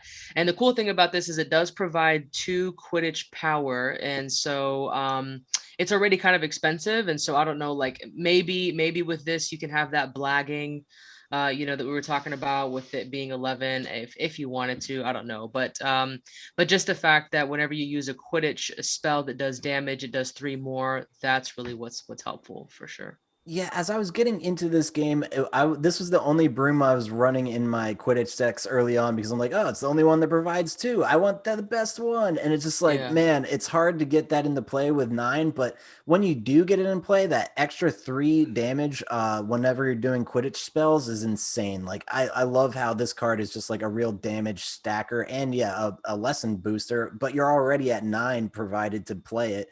It's unique. And again, like you pointed out, brooms are like wands where they replace one another, unlike cauldrons that just kind of stack and things get crazy. Yep, true that. True story. But yeah, I love Nimbus 2001. Great broom. And now we can move into another Quidditch related thing and also college related thing. It's called No Hands. Oh, Jesus, college. It costs 3 Quidditch. It's a spell. And you play this card only if there's a match in play. Discard the top card of your deck. If it's a lesson card, you win the current match. Otherwise, you take 3 damage. So me personally, I love this card. It costs 3, really easy to play. Quidditch also has cards that let you stack the top of your deck. I think it's like lesson. What's the card? It's like cost 1. Yeah, it has a strategy session or something like that. Yes. Yep, that's very low cost. Yeah. It allows you to stack your deck, I believe. The top 5 cards, is that correct?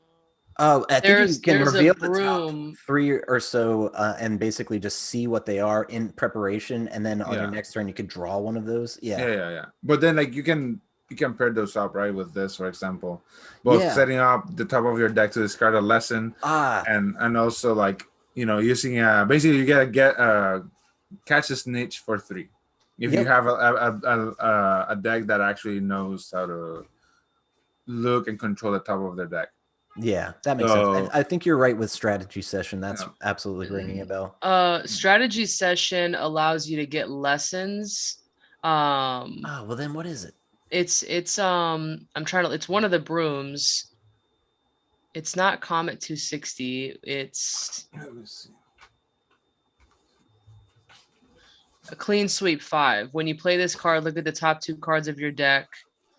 Put them both. Nope. It's okay. I'm opening my binder here, and I'll search for it. Yeah, I'm searching the Accio. Hold on, we can cut all this dead air out if we need to, because I know what you're talking about, Emilio. It's a low cost one too. There it is. Clean sweep 7. Whenever you play this card, look at the top 4 of your deck and put them back on top in any order. Okay. Plus 1, but there was a card. There's definitely a card that lets you do more than that. Yeah, because strategy session is you may put up to 3 Quidditch lessons from your hand into play. Yeah, that's not the right one. It's timeout, Emilio. It says look at the top 6 cards of your deck, put them in the back on top in any order. There you go. Timeout. Thank you so much. Yep. I knew it was a low cost one, but no, strategy session is what I confused that for as well. Timeout, another really useful Quidditch card. Timeout with this no hands is amazing. 6 cards, you can probably be setting up 2 instances of no hands working. Yeah, that makes sense. Yeah. That's true. Yeah, very cool interaction. I'm glad you pointed that out. And that leads us to our next creature, which is the Norwegian Ridgeback. Oh my gosh, this is a card I always want to pull if I ever get my hands on Chamber of Secrets packs. Who knows? But it costs 8 Care of Magical Creature lesson power, and it reads, to play this card, return 2 of your Care of Magical Creature lessons from play to your hand. So at least they're going back to your hand. The damage each turn is 7 and the health of 5. So again, dragons, pretty badass. Look at that artwork. God damn it. Norwegian Ridgeback is a nickname we call one of our cats because he has like this little spine. Oh, that's awesome. Yeah. He's a little Ridgeback. But yeah, this card, you can't go wrong with dragons. It's probably one of my favorite dragons. Actually, no, my favorite is the Welsh Green Dragon because you're doing damage as you play it, if I'm not mistaken. Right. Yeah, definitely love this one as well. I have this in that Hooch deck that I found on Pojo website. Yeah. For those of you that are getting into the game and you want to look for some really good deck lists, I would suggest going to Pojo. They spent years like having people send them their deck list, and then they would edit them to make them better. I mean, so there's a handful of them. You cannot go through all of them. So really good resource that I don't think exists, really anywhere else. So and you might want to. I mean, I already did this, but if you're listening to us, you might want to save as a PDF like certain files that you find interesting, because that is there now, but we don't know if that's going to stay there, right? Like they have removed other parts of their site. They used to have a Neopets part, and they've also removed like a lot of it. So it's good to record keep. Yeah, definitely archive some stuff, because the way the internet works, there's so many websites that I was like, 5 years ago I was referencing this, and it's long gone. So smart move. Good thing to point out. Yeah, definitely. Yeah, really good card. Ooh, and now we have another Weasley. I forgot about this one too. Let's do it. Yeah, Percy Weasley. So obviously a wizard, at the end of each of your opponent's turns, if he or she played a non-lesson card that turn, he or she takes 1 damage. So this was one of the cards that came in the Chamber of Secrets starter sets. Really? And so it came with, it was a Transfiguration and Potions deck, like a pre-made deck that they had. Okay. It was okay, but yeah, the Percy Weasley is pretty good, especially if they end up playing like a spell or something like that, then they also take damage, even though it's just 1, but still. Yeah. It was a twins versus Percy, right? Exactly. Yeah. There was a I have seen deck, that. and then there was a Percy. Yep. Very cool. Oh, that's a card. Yeah.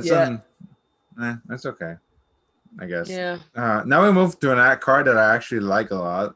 Petrified. Ooh. Petrified is a 7-cost Transfiguration spell with Dumbledore, cost 5, right? It has a very, very, very rough-looking Miss Norris there. Yeah, poor Miss Norris. Good God. Being looked at Dumbledore. There's like, their portraits in the back are dismayed as well. And the spell reads, choose one of your opponent's creatures or character in play and put it on the bottom of their deck. That's it. I like this card if I would be facing any deck that has characters or creatures. I am a big fan of returning things to deck in any game. In Harry Potter, it has the extra bit that you can discard them, right? Eventually, you might discard them with damage. So your opponent doesn't even necessarily get to damage to draw them. It does, quote unquote, heal them. But I like this kind of removal personally. And I just said I like the card. I don't run it. I don't use it. But I like it. Yeah. I can agree with that. I haven't put it in any decks, but I do like the concept behind it. I just love the art. Honestly, the art is fun. The art freaks me out. The poor Miss Norris, I just feel bad for her. Dumbledore looks his age, like at least 364. Yes, there we go. That's true. So I like that, Totally dig them. If you like that art, you probably like this next art. We have Phoenix Tears. Look at that container. Yeah. I know. Interesting. Pretty. I love the different just potion containers. But again, what looks like a potion is a spell, but it's a healing spell. And to play this card, return 4 of your potion lessons from play to your hand. Okay, back to my hand is better than discarding them. But 4, holy crap, shuffle up to 16 non-healing cards from your discard pile into your deck. So 16 big healing chunk, but this costs 10 potion power, so probably going to be playing this late game to try to stay in the game if you have an opponent really doing lots of damage. But man, 16, putting 4 potions back into your hand seems like a powerful card. But yeah, again, I have 1 copy of it, but I don't think I've even run it in an actual game yet. Yeah, it's definitely one of those. It's like you're taking quite the hit. I don't know what else you've got in your deck that would require you to have that many lessons in play, but you know, of course, or make sure that you have enough spells and other cards that require less lessons, because you know you're gonna return 4 lessons to your hand. You know, so like that's gonna take you a long time to kind of stack those back up and drop down to 6 immediately. Yeah, exactly. So and here's shout out to Togepi Jones in Instagram. What's his real name? I don't know, but I've seen Logan. him on Instagram. Logan. There you go. Yeah. Because I bought some Medisu cards from him, and they sent me a foil copy I was missing for free. So that's so thank cute. you a bunch. Yeah. I'm closer to finishing the foils thanks to that. So thanks a lot. I've met up with Togepi. He's in Phoenix, and so he's he's a local local guy, and yeah, super nice. We played the game a couple times, and he's always generous with his cards. It's actually really he's a nice guy. Shout out to him for sure. Yeah, follow that Instagram, and he also has a YouTube. So we'll put links in the show notes. It's all Togepi Jones, I think, right? It is. Yeah, he loves that Pokemon. So it is a very cute Pokemon. Yeah. It is very true. All right, where are we at? Potions test. Yes, my favorite. Yeah, all right, cool. So potions test is great. It's a spell. It is expensive. It costs 12 potions lessons. Your opponent takes damage until he or she discards a total of 3 lesson cards from their deck. So potion test is the greater form of Potions Project, which is greater than Potions Homework. Yeah, exactly. So essentially they're doing the same thing, except for Potions Project, it's 2 lessons that they have to discard, and Homework is 1. Correct. So it's really, it's a really good card. I do like it. I end up playing Potions Project a lot more than I do Potions Test, just because it's so expensive. 100%. But and obviously, like, you can play 2 Potions Project, right? And you can have them discard 4 if you really want to make them get that 3 or more than 2 at least. Definitely. But yeah, totally good card. Really, really dope. I love all the potions, as far as like the test, the homework, and the project. Because me too. Especially if you play this, and I know it's brutal AF, okay, but just hear me out. Yep. If you play this with Caught by Snape or Escaping the Dursleys, then Emilio wants they're drawing. I know they're drawing cards, and the only reason I ever bring up the brutality is because a lot of people might look at the Harry Potter TCG and think that you can't do a lot with.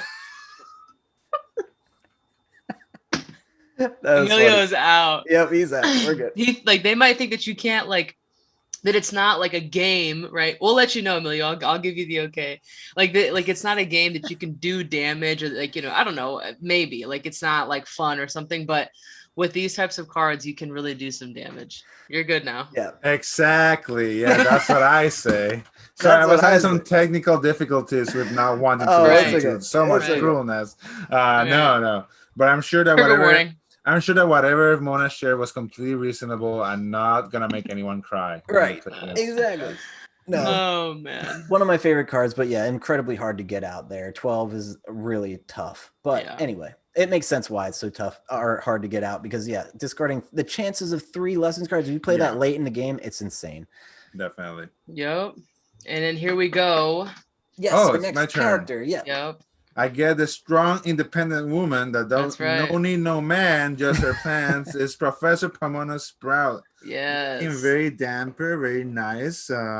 In the movie, she normally looks like dirty because she's always working with dirt. But here she looks like she's ready for the runway, and she heals all your plants. All your plants get 2 more health with this character. It's a witch, Hufflepuff, and also provides an extra little paw print there. That's the Care for Magical Creature Lessons power. So really cool card, as Mona has pointed out. It boosts up the mandrakes, the leaping toadstools, the umbrella mushrooms. I forget the name.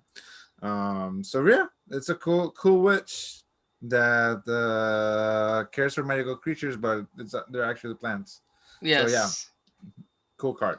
Love it. I think one of the rarest ones and to get, also in the mirror foil.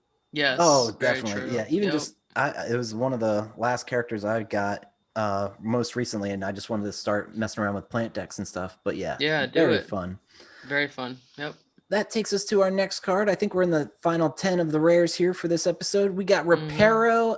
It's a Charms lesson card. It costs 7, and it's a spell that reads, put a non-healing card from your discard pile in your hand.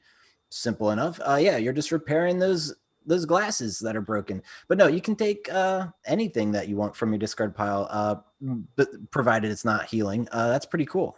Yeah, very helpful for sure. Especially if like I think I have one of these in my Snape deck. That's the potions and charms deck that I've referenced a couple times.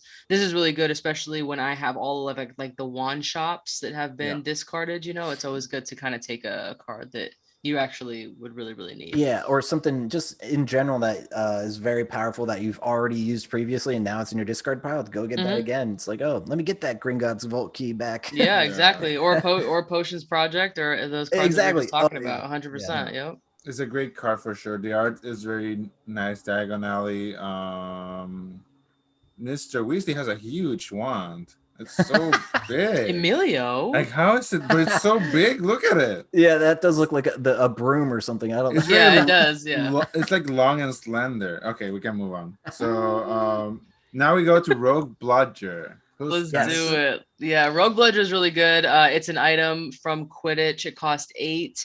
Before each of your turns, your opponent takes 3 damage. So if you manage to get that out, there's nothing wrong with it. Items stay in play, and it's doing damage. So get it out there. It's a good card. No, great art. He looks terrified. Yeah, he does. I would be too. Yeah. He looks terrified, and his Thunderbolt has changed into an M. Yeah, how fun. I was looking at that. I was like, wait, what? Yeah. I think that artist was trying to go for the horizontal one versus the version. Yeah. I think he's just going for his M because the last name is McDougall. Maybe. So maybe that's his mark, Dragon Ball Z fan. It's Imagine Harry Potter. No, I'm just kidding. Oh, man. There we go. But now we can go to Ron's youngest brother character. Yes. If you have no cards in your hand, you may use an action to draw 5 cards. I like this, but it's very specific. You must be running a deck that probably is low costed, very low cost. You know that you're gonna be using most of your cards. So it's like a mix of low cost cards, probably adventures and lessons. And I like replenishing my resources in any game. As we've talked here, it does carry the extra weight that you're damaging yourself, right? Yeah. But if you're getting the resources to kill your opponent, then it doesn't matter. So you just have to build around very, very smart, in a smart way around a card like this.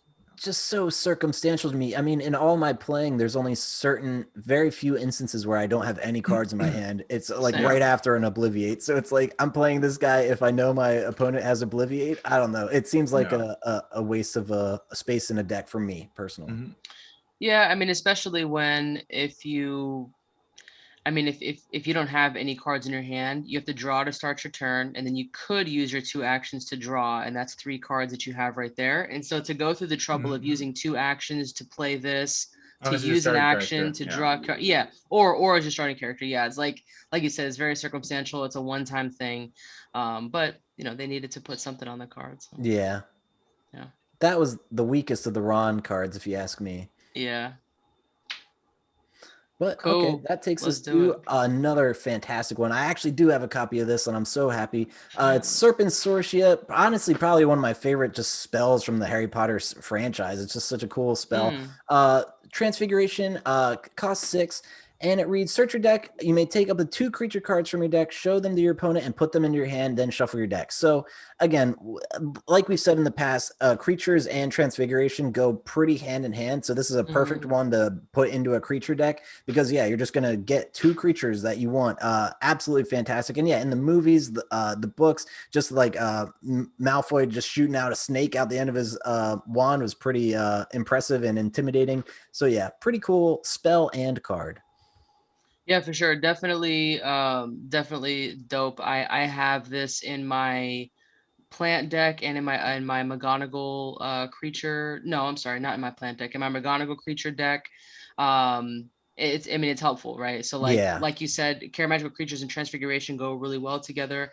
And so being able to grab the creatures that you want, priceless. It boosts you, for sure. Yeah, tutor cards are always good.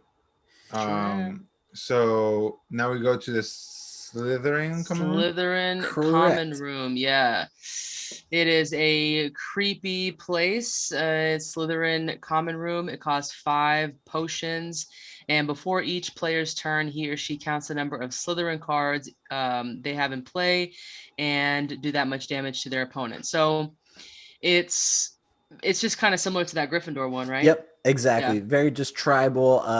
Although the artwork, I think Slytherin common room looks a little less cozy, but still, I definitely would, if I had copies of this, probably mess around with it in a Dip It deck for sure. Yeah, it looks cozier than I expected. It's a dungeon, for a dungeon, right? Yeah, but it's like all wood, and it looks it's like wood and brick walls. That's pretty cool. Yeah, and the little lamps are like orbs. Yeah. Like green orbs surrounded by some brown. Really cool. Yeah. Mm-hmm. And that takes us to our Spider's Exodus. Oh no. Spider's Exodus. This is my turn, right? Yes. And trigger warning, Doug. I know. Spider's Exodus is a 6 cost transfiguration spell that returns all creatures in play to their owner's hands. So yeah, it's really good including to be able to return your opponent's creatures, especially if they discarded lessons for them. They have to discard again, or then you can just make them forget everything without an obliviate. So nice removal. Yeah, it's true. This would be good to play maybe if you didn't have creatures exactly yourself, that's what comes to mind. You and your opponent have to return. You can, so that to me is hurtful, right? Because you're trying to build up to do damage, your opponent's building up to do damage, and then you have to just get rid of both of them. Because what if you played a unicorn and you got to get rid of well, that's why it depends on the creatures you're running. If you're if you run this card with creatures, I would run it if you don't have creatures that discard lessons, right? Like even in the worst case that you're returning your creatures to your hand, if you're returning creatures that your opponent has that they discard lessons for, you're still putting them behind, right? So definitely a builder. You can't just splash it. You have to be a little careful, but definitely a lot of payout. Yeah, that's true. That makes sense.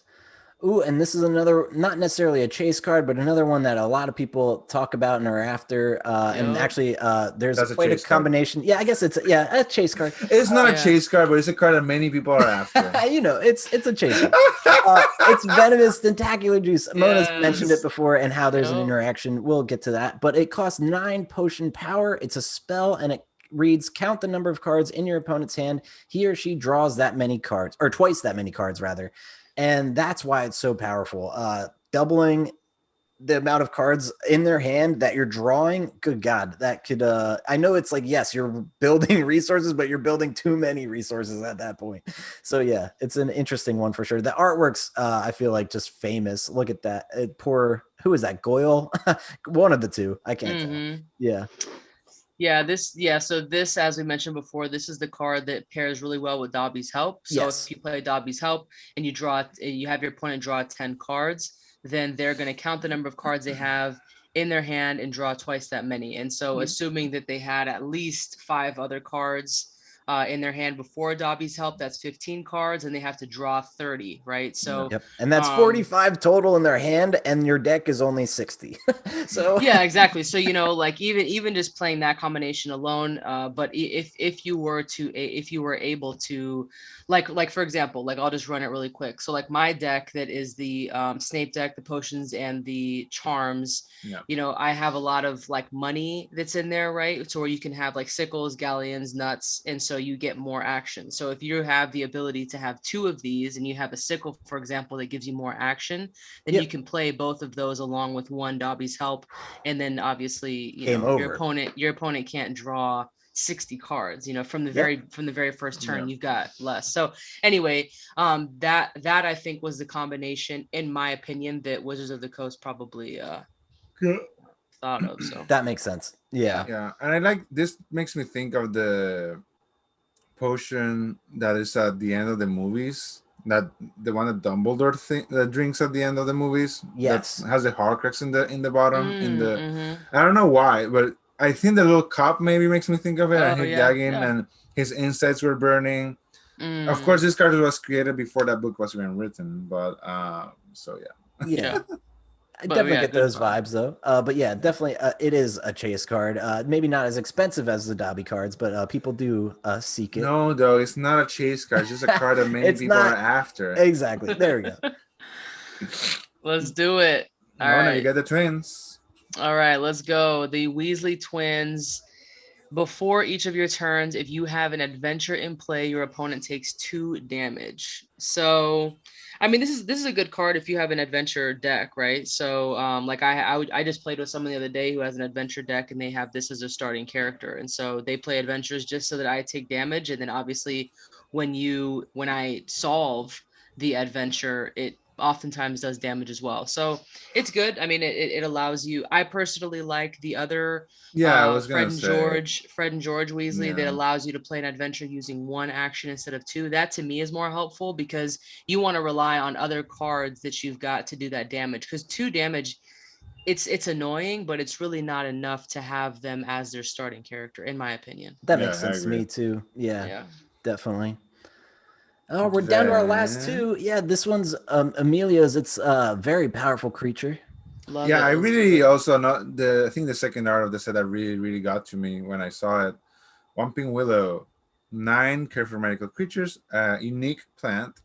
You have to put 3 lessons of careful magical creatures back to your hand, right? Yeah, when you play this card, and before each of your turns, if your opponent has any items in play, you choose one of them and discard it. Love that. It deals 8 damage and has a health of 12. So this is arguably the best creature in the game in terms of like big stats, even better than Fluffy in a way, just because it's more consistent, it's less cost, and also punches your opponent's items, and you don't lose the creatures, right? So I think this is the quote-unquote Blue Eyes White Dragon of Harry Potter. I like it a lot. I like that they went the extra way to make the branches look like actual punches. Yeah, that was cool. That's pretty cool. Yep. And that's it. Yeah, I love that it just takes out items as well. Very flavorful. Awesome creature card. Agreed. Yeah, and I love that it's a plant. So having it, like if someone's trying to do a type of tribal or something, having it in your plant deck is helpful for sure. Totally. Yeah. Dig it. Let's go. All right, and we're down to the last rare of Chamber of Secrets. We are looking at Wizard Chest. It is a transfiguration card, costs 6 power, and it's an item that reads, you may use an action to discard one of your lessons from play to do 2 damage to your opponent. Now, that is an interesting ability because I feel like there's a couple other cards that are somewhat similar. I think actually it might be a revival card that's similar, but the idea is maybe very late in the game, if you have a bunch of actions and you just need only a few more damage to finish off an opponent, you can just trade your lesson cards to just finish them off. Pretty cool. I'm not sure how practical it is. I don't play this in decks, but I like the ability. Yeah, it's a missed opportunity for me. Like, it should have been like you can discard whatever number of lessons and deal 2 damage for each lesson. Would be way better. Like, it could be like a finisher. Probably would have to cost more though. Yeah. Sure, but as it stands, it's just not. It's not great. That makes sense. I feel that. Same. I don't play this card, but It's great art. Yep. Yes. The art's great. Love wizard chess too. Yeah. Oh man, well we did it. All right, that's gonna do it for part one of Chamber of Secrets. Thank you guys for tuning in. We will be back again with a future part 2 episode covering the uncommons and commons of this card set. But let's do some plugs before we wrap this episode up. Emilio, I guess we'll start with you. Hi, I'm Emilio. I'm Emilio